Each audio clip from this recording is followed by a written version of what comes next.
ଖ୍ରୀଷ୍ଟଙ୍କ ଜଗରେ ମୋର ପ୍ରିୟର ବାପା ମା ଭାଇ ଭଉଣୀମାନେ ସମସ୍ତଙ୍କୁ ଜୟ ଯୀଶୁ। ଆସନ୍ତୁ ମୋର ପ୍ରିୟର ଭାଇ ଭଉଣୀମାନେ, ଆଜିର ସେହି ପବିତ୍ର ସୁସମାଚାରକୁ ଆମେ ଅଧ୍ୟୟନ କରିବା ଏବଂ ସେହି ପବିତ୍ର ସୁସମାଚାର ମାଧ୍ୟମରେ ପ୍ରଭୁ ଆମକୁ କ'ଣ ଶିକ୍ଷା ଦେବା ପାଇଁ ଚାହୁଁଛନ୍ତି ଆମେ ତାହା ବୁଝିବା ଆମେ ଚେଷ୍ଟା କରିବା। ମାଥି ଲିଖିତ ସୁସମାଚାର 1 ଅଧ୍ୟାୟର 18ରୁ 23 ପଦ ପର୍ଯ୍ୟନ୍ତ ଆମେ ଅଧ୍ୟୟନ କରିବା। ଯୀଶୁଖ୍ରୀଷ୍ଟଙ୍କ ଜନ୍ମ ଏହିପରି ଭାବେ ହୋଇଥିଲା। ତାଙ୍କ ମାତା ମାରିଆଙ୍କ ସହ ଯୋସେଫଙ୍କ ବିବାହ ନିର୍ବନ୍ଧ ହୋଇଥିଲା, କିନ୍ତୁ ସେମାନେ ଏକତ୍ର ବାସ କରିବା ପୂର୍ବରୁ ପବିତ୍ରାତ୍ମାଙ୍କ ଶକ୍ତିରେ ସେ ଗର୍ଭବତୀ ଥିବାର ଜଣାଗଲା। ତାଙ୍କ ପତି ଯୋସେଫ ଜଣେ ଧାର୍ମିକ ବ୍ୟକ୍ତି ଥିଲେ, ଏଣୁ ସେ ମାରିଆଙ୍କୁ ପ୍ରକାଶ୍ୟ ଅପମାନିତ କରିବାକୁ ଇଚ୍ଛା ନ କରି ବରଂ ତାଙ୍କୁ ଗୋପନରେ ପରିତ୍ୟାଗ କରିବାକୁ ଯୋଜନା କଲେ। କିନ୍ତୁ ସେ ଏହା ସ୍ଥିର କରିବା ସମୟରେ ପ୍ରଭୁଙ୍କର ଜଣେ ଦୂତ ତାଙ୍କୁ ସ୍ୱପ୍ନରେ ଦର୍ଶନ ଦେଇ କହିଲେ, ହେ ଦାବିଦଙ୍କ ପୁତ୍ର ଯୋସେଫ, ମାରିଆଙ୍କୁ ତୁମର ପତ୍ନୀ ରୂପେ ଗ୍ରହଣ କରିବାକୁ ଭୟ କର ନାହିଁ, କାରଣ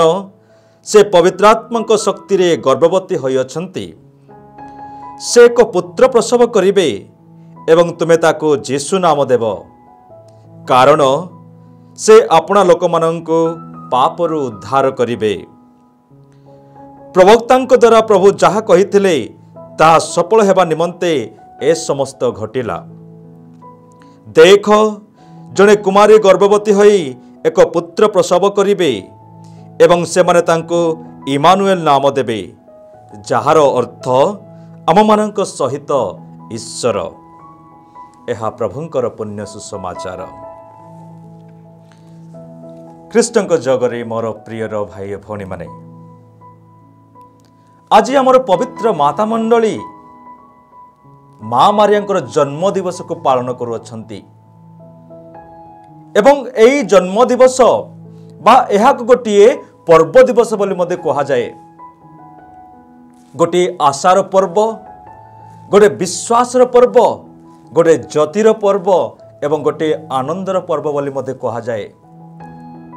ତେଣୁକରି ଆମର ପ୍ରତ୍ୟେକ କାଥଲିକ ବିଶ୍ୱାସୀ ଭାଇ ଏବଂ ଭଉଣୀମାନେ ଏହାକୁ ଆଡ଼ମ୍ବର ସହକାରେ ଏହି ପର୍ବଟିକୁ ପାଳନ କରିଥାନ୍ତି,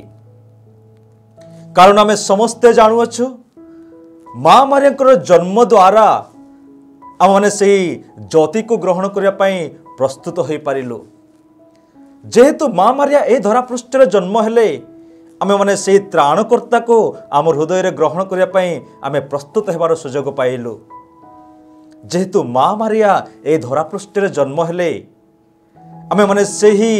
ଆମର ଆଶାର କିରଣ ସେହି ପ୍ରଭୁଙ୍କୁ ଆମେ ଗ୍ରହଣ କରିବା ପାଇଁ ପ୍ରସ୍ତୁତି ହେଉଅଛୁ। ଯଦି ମା ମାରିଆ ଏହି ଧରାପୃଷ୍ଠରେ ଜନ୍ମ ହୋଇନଥାନ୍ତେ, ଆମର ସେହି ତ୍ରାଣକର୍ତ୍ତା ମଧ୍ୟ ଆମର ଏହି ଧରାପୃଷ୍ଠକୁ ଆସିନଥାନ୍ତେ, କାରଣ ସେହି ମା ମାରିଆ ଆମ ସମସ୍ତଙ୍କ ପାଇଁ ସେହି ତ୍ରାଣକର୍ତ୍ତାଙ୍କୁ ଆମ ପାଇଁ ଆଣିଦେଲେ। ତେଣୁକରି ଆମେ ଏହି ପର୍ବକୁ ଅତି ଆଡ଼ମ୍ବର ସହକାରେ ଆମେ ପାଳନ କରିଥାଉ ଏବଂ ଆମେ ସମସ୍ତେ ମା ମାରିଆଙ୍କର ମାଧ୍ୟସ୍ଥା ନେଇ ଆମର ସେହି ତ୍ରାଣକର୍ତ୍ତା ପ୍ରଭୁଙ୍କଠାରେ ଆମେ ନିବେଦନ କରିଥାଉ,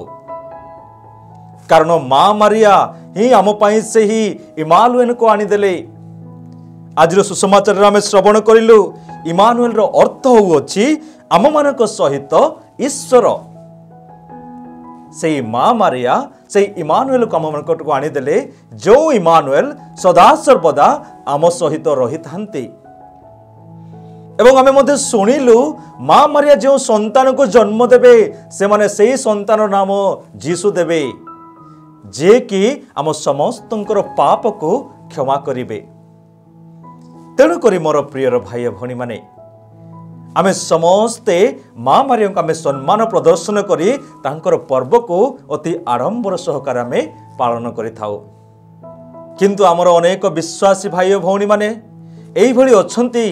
ସେମାନେ ପ୍ରଶ୍ନ କରିଥାନ୍ତି, ତମେମାନେ କ'ଣ ପାଇଁ ମା ମାରିଆଙ୍କୁ ଏତେ ମାତ୍ରାରେ ସମ୍ମାନ ପ୍ରଦର୍ଶନ କରୁଅଛ? ଏବଂ ସେମାନେ କହିଥାନ୍ତି, ସ୍ୱୟଂ ଯୀଶୁଖ୍ରୀଷ୍ଟ ତାଙ୍କ ମାଙ୍କୁ କିଏ ମୋର ମା ବୋଲି କହିଲା ସତ୍ତ୍ୱେ ମଧ୍ୟ ତୁମେମାନେ କ'ଣ ପାଇଁ ଏଇଭଳି ମାଙ୍କୁ ତୁମେ ଏତେ ମାତ୍ରାରେ ସମ୍ମାନ କରୁଅଛ? मोर प्रियर भाई भौणी माने जेतेबेले मु मोर देवशास्त्र अध्ययन करी मु छुट्टी रे ओडिशा को आसीतिली सही समय रे गोटे ग्राम रे मते निमंत्रण करागला माँ मारिया विषय रे शिक्षा देवा निमंते एवं मु सही ग्राम को जाई आश्चर्य पदक माँ को विषय रे मु शिक्षा देइथिली एवं जेउ समय रे मोर शिक्षा को मु समाप्त करी मु तल को आसुतली सही समय रे जनता मानक मध्यरु जने व्यक्ति दंडायमान हो मते गोटे प्रश्न पचारुछंती ब्रदर जेतेबेले स्वयं प्रभु ख्रीष्ट तांकर माँ एवं भाई मानकु जानिनी बोली कहउछंती आपण माने कोन पाई से माँ मारिया एते सम्मान प्रदर्शन करुछंती से मते एही रेफरेंस प्रदान करिले माथि लिखित सुसमाचार 12 अध्यायर 48 पद से कहिले जेउ समय रे माँ मारिया एवं तांकर सेई भाई माने तांको साक्षात करिया पई आसीतिले सही समय रे यीशु ख्रीष्ट कहितिले किए मोर माँ किए मोर भाई किए मोर भौणी एही वाक्य से व्यक्ति मते कहि कहउछंती जदि प्रभु ख्रीष्ट स्वयं तांकर माँ एवं भाई मानकु जानि नाही बोली कहउछंती ताहले आपण माने कोन पाई माँ मारिया को एते सम्मान प्रदर्शन करुछंती एवं सही प्रभु मते कहउछंती तांकर शिष्य मानक आड़ को हाथ देखाई सेई माथि लिखित सुसमाचार 12 अध्यायर 50 पदरे जे केही मोर पितांकर इच्छा पालन करंती से माने होचंती मोर माँ मोर भाई एवं मोर भौणी माने ताहले आपण माने कोन पाई सेई माँ को एते सम्मान प्रदर्शन करुछंती सही समय रे मु ताको अति सरल भावरे गोटे उत्तर देली एवं तांको मु गोटे प्रश्न पचारिली कहिली आज्ञा जेतेबेले प्रभु ख्रीष्ट से जनता माननकु शिक्षा दउथिले से कोन पाई दृष्टांत व्यवहार करुथिले कारण से जनता माननकर प्रभुंकर शिक्षा को बुझिबार क्षमता नथिला तेणु कर प्रभु दृष्टांत माध्यम रे से जनता माननकु शिक्षा दउथिले तांको माँ से तांकर पुत्रंकर से शिक्षा को उत्तम भाव बुझीचंती तेणु कर तांको माँ को पाई कौनसी दृष्टांतर आवश्यकता नहीं आपण कहिले जो व्यक्ति ईश्वरंकर आज्ञा को पालन करती सेही माने होउछंती यीशु ख्रीष्टंकर प्रकृतर माँ एवं भाई एवं भौणी माने ता माने किए सर्वप्रथमे ईश्वरंकर आज्ञा को पालन करिसंती आपण जानिछंती कौन प्रभु ख्रीष्ट ए धरापृष्ठ को आसीबा पूर्वरु एई वाक्य कहिथिले कि किंतु से ए धरापृष्ठ को आसिला परे आम समस्तंको एई वाक्य कहिसंती प्रेज द लॉर्ड कारण ए धरापृष्ठ को आसीबा पूर्वरु तांकर माँ ईश्वरंकर आज्ञा को पालन करिसंती आमे जेतेबेले सुनुअछु लोक लिखित सुसमाचार 1 अध्यायर 26 रु 38 पदरे जेतेबेले से देवदूत आसी माँ मारिया को कहउछंती नमस्ते अनुग्रह पूर्णा प्रभु तुमरी संगरे एवं तांको कहउछंती तमे गर्भवती हेबो एवं गोटे पुत्र को प्रसव करिवो एवं जाहांकर नाम तमे यीशु देबो मोर प्रियर भाई भौणी माने सही समय रे माँ मारिया जड़े कुमारी थिले गोटे 14 वर्षर गोटे बालिका थिले किंतु सही बालिका समय बा से कुमारी समय से ईश्वरंकर आज्ञा को पालन करिले कारण से मते भल भाव जानितिले जदि विवाह पूर्वरु जदि कौन से पुरुषंकर संस्पर्श रे आसी जदि गर्भवती होती सही समय रे सेमानकु पत्थर रे मारी मारी जीवन रे मारी दिया जाउथिला ताहा मध्य से जानितिले तांकर विवाह जोसेफ सहित होई नथिला तथापि सही कुमारी ईश्वरंकर से योजना को से पालन करिले एवं से त्राणकर्ता प्रभु ख्रीष्ट को निज गर्भरे धारण करी आम मानक पई ए धरापृष्ठ को आनिदेले ताहा माने किए सर्वप्रथमे से ईश्वरंकर आज्ञा को पालन करिसंती आमे समस्त जानुअछु प्रेज द लॉर्ड सेही प्रभु जनता मान को कहउचंती जे भली तांकर माता से ईश्वरंकर आज्ञा को पालन करथिले एवं तांकर मां हईछंती तद्रूप आम समस्त को मध्य ईश्वरंकर आज्ञा को पालन करी आमको मध्य प्रभुंकर बा ईश्वरंकर भाई भौणी एवं मां हेबार सुजोग देवा निमंते बा प्राप्त करिबा निमंते मोर प्रियर भाई भौणी माने सही समय रे मु सही व्यक्ति को आउ गोटे प्रश्न करिली आज्ञा आमे जदि मां मारिया को सम्मान देबारे आपनकर एई भली असुविधा होउछि आपण मध्य कोनोसी कार्य करुथिबे मु तांको पचारिली आपण कोन करंती से कहिले मु मध्य प्रभुंकर जीवंत वाक्य को प्रचार करे मु सही व्यक्ति को कहिली आपण जेतेबेले से ग्राम को जाउछंती जेउ ग्राम रे आपण प्रभुंकर वाक्य को प्रचार करूछंती सही समय रे लोक माने आपण को किबळी भावरे स्वागत करिथांती सेही व्यक्ति अति गर्वर सहकारे कहउछंती मु जेतेबेले से ग्राम को पहुंचुची जनता आसी मो पाद प्रक्षालन करंती फूलमाଳ पिंधांती एवं मते हाथ धरिकी से माने नियंती एवं से माने मोर गोड़ को मुंडिया मध्य मारंती तांको मो प्रश्न करिली कौन पाई से व्यक्ति माने आपण को एते सम्मान प्रदर्शन करूछंती सेही व्यक्ति उत्तर देई कहिले कारण मो प्रभुंकर से जीवंत वाक्य को मो प्रचार करूछि तेणु करी से माने मते एई भली सम्मान प्रदर्शन करी नियंती सही समय रे मु सही व्यक्ति को उत्तर देली आपण जेहेतु प्रभुंकर जीवंत वाक्य को प्रचार करूछंती आपण को एते सम्मान मिलुअछि एवं जेउ मां प्रभुंकर से जीवंत वाक्य को निज गर्भ रे धारण करी आम मानकर समस्त निकट को आनी देले सेही मां को आमे सम्मान देबारे असुविधा कौन रही अछि praise the Lord more prior भाई भनी माने आमे प्रभुंकर से जीवंत वाक्य को प्रचार करी आमे समस्त प्रकार सम्मान पाउछु किंतु जेउ नारी समस्त लोक मान को भय न करी अनेक दुख कष्ट सह करी 9 मास से संतान को गर्भ रे धारण करी ए धरापृष्ठ को आनिछंती से नारी को सम्मान देबारे असुविधा कोठी रहिला सेही व्यक्ति को जते बेले मु एही प्रश्न पचारिली सेही व्यक्ति आ कोनोसी उत्तर देई पारिला नाही एवं मु तांको कहिली जदि प्रभु यीशु ख्रीष्ट तांको मां को जदि अस्वीकार करी कहउचंती से जो समय रे क्रूस रे मरिया पई जाउचंती से मृत्युवरण करिया पूर्वरु से कौन पाई तांकर मां को तांकर से जो शिष्य जहाँ को से अधिक प्रेम करुले से शिष्य को प्रदान करुछंती जदि आमे पढ़िबा जहन लिखित सुसमाचार 19 अध्याय 26 पदरे जेते बेले यीशु देखुचंती तांकर से क्रूस तले तांकर मां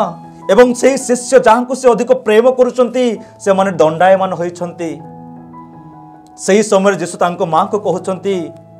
हे नारी आज ठारू ये होचंती तुमरो पुत्र एवं सही शिष्य को कहउचंती आज ठारू ये होचंती तुमरो माता जदि प्रभु यीशु ख्रीष्ट मां को जदि जानि न थांते केबे भी मरिबा पूर्वरु गोटे दायित्ववान संतान कार्य करि न थांते कारण से तांको मां को अधिक प्रेम करुतिले एवं तांको मां को प्रति तांकर चिंता थिला से जते बेले धरापृष्ठरु तांको पितांको निकट को चाली जेबे तांकर मां को जत्न के नेबे तेणु करी तांकर मां को जत्न नेबा पई तांकर प्रिय पुत्र को दायित्व प्रदान करूछंती तामने आमे केमिति कहि परिबा यीशु ख्रीष्ट तांको मां को जानिनी बोली कहउछंती एवं आमे समस्त जानु अछु प्रभु यीशु ख्रीष्ट तांको पितांकर आज्ञा को पालन करिबा निमंते तांकर इच्छा अनुसार कार्य करिबा निमंते ए धरापृष्ठ को आसीछंती एवं सही पिता परमेश्वर हमको आज्ञा देउछंती निज पिता माता को सम्मान करो किबळी भावरे से दयामय प्रभु यीशु ख्रीष्ट आम समस्त को एही शिक्षा देबे जे तांको माता को से स्नेह करंती नाही मोर प्रियर भाई भौणी माने आमे समस्त जानुअछु जदि आम कौन व्यक्ति पाखक पहुँचापी हेले गोटे बड़ व्यक्ति पाखक पहुँचापी हेले आम आउ कार साहाय्य नहीं से व्यक्ति पाखक पहुँचापी पड़ी थाए। जदि आम गोटे प्राइम मिनिस्टर को भेटिया जदि जीवा बा साक्षात करने चाहिए सही समय आम सीधा सड़क जाई से प्राइम मिनिस्टर को बा प्रधानमंत्री को आम भेटी पारिबा नहीं। जदि तांको भेटिया हेले तांको तले जो पीए काम करती तांको आम तांकर अपॉइंटमेंट नहीं आम तांको भेटी पारिबा। तद्रूप आम समस्त विश्वास करुचु जे जेतेबेले प्रभुंक ठारे आम प्रार्थना करुचु से प्रभुंकर प्रिय माता माध्यम जदि आम प्रार्थना करिबा आमर प्रार्थना जल्दी ग्रहण योग्य हम बोली आम विश्वास सहकारे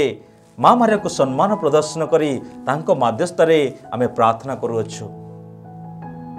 यही सब वाक्य शुणिला परे से भद्र व्यक्ति चुप ही रहीगले। मोर प्रियर भाई भौणी माने आज आम माँ मारियांकर से जन्म दिवस को पालन करुचु। आमे समस्त गर्वर सहकारे अति आडंबर सहकारे आमे सेही दिवसटके आम पालन करिबार आवश्यक रही अछि। कारण सेही प्रभु यीशु ख्रीष्ट सेही क्रूस उपरु आम समस्तंको तांकर मातांको आमर निजर माँ बोली डाकिबार अधिकार बा सुजोग प्रदान करि अछंती। तेणुक आमे समस्त गर्वर सहकारे आम माँ मारिया को माँ बोली डाकी थाउ एवं सम्मान प्रदर्शन करिथाउ एवं तांको माध्यस्थ नहीं आमे प्रार्थना करिथाउ। आमे केबे भी माँ मारिया को आमे पूजा करू नाहु किंतु तांको आमे सम्मान प्रदर्शन करिथाउ। तेणु आसंतु मोर प्रियर भाई भौणी माने आज माँ मारिया जन्म दिवस अवसर रे आमे समस्ते तांको माध्यस्थ नहीं आमे प्रार्थना करिबा निश्चित भावरे आमर प्रार्थना ग्रहण योग्य होई थाए। कारण जेतेबेले माँ निज संतान को ठारे निवेदन करिथाए सही समय संतान केबे भी माँ को आज्ञा को अवमानना करि न थांती। आमे समस्ते जानिअछु सही काना ग्रामर घटना प्रभुंकर समय आसी नथिला तथापि माँ जेतेबेले देखुचंती से व्यक्ति मानकर द्राक्षारस समाप्त हो जाई अछि से तांकर पुत्रंक पाखक जाई कहउचंती तांकर द्राक्षारस समाप्त हो जाई अछि किंतु प्रभु कहउचंती मोर समय वर्तमान पर्यंत आसी नाही। तथापि सेही माँ तांको पुत्रंक उपरे विश्वास रखी से परिचारक मानक कहउचंती से जहा तुमको कहिबे ताहा कर। जेहेतु माँ पुत्रंक ठारे भरोसा रखी से मानको एही वाक्य कहिचंती प्रभु श्रीकृष्ण तांकर प्रथम आश्चर्य कर्म करुछंती जल को द्राक्षारस परिणत करुछंती। कारण से तांकर माँ को आज्ञा को पालन करती एवं तांको माँ को समस्त आगरे अपमान करिया पई चाहती नहीं। तेणुक मोर प्रियर भाई भौणी माने आमे जेतेबेले माँ को माध्यम रे कोनोसी प्रार्थना भिक्षा करू एवं जेतेबेले माँ आम निमंते प्रार्थना भिक्षा करती निश्चित भावरे आमर प्रार्थना ग्रहण योग्य होता है। तेणुक आसंतु मोर प्रियर बापा माँ भाई भौणी माने आमे से माँ मारिया को विश्वास करिबा सम्मान प्रदर्शन करिबा एवं तांकर माध्यस्थ नहीं आमर समस्त प्रार्थना को आमे समर्पण करिबा जहा फल से दयामय प्रभु तांकर माँकर निवेदन शुणी आम समस्तंकर प्रार्थना श्रवण करिबे एवं आम समस्तंकर आवश्यकता पूर्ण करी आमको अनुग्रह प्रदान करिबे एवं से माँकर माध्यस्थ नहीं आमे विश्वास सहकारे सदा सर्वदा प्रार्थनामय जीवन यापन करिबा जहा फल आमे सदा सर्वदा प्रभुंकर जने पुत्र कन्या भावरे विश्वास जीवन यापन करि परिबा। आसंतु आमे सही विश्वास रे आमे हमर दिन को आजिर दिन को आमे पवित्र भावरे बिताइबा। समस्त को जय जीशु।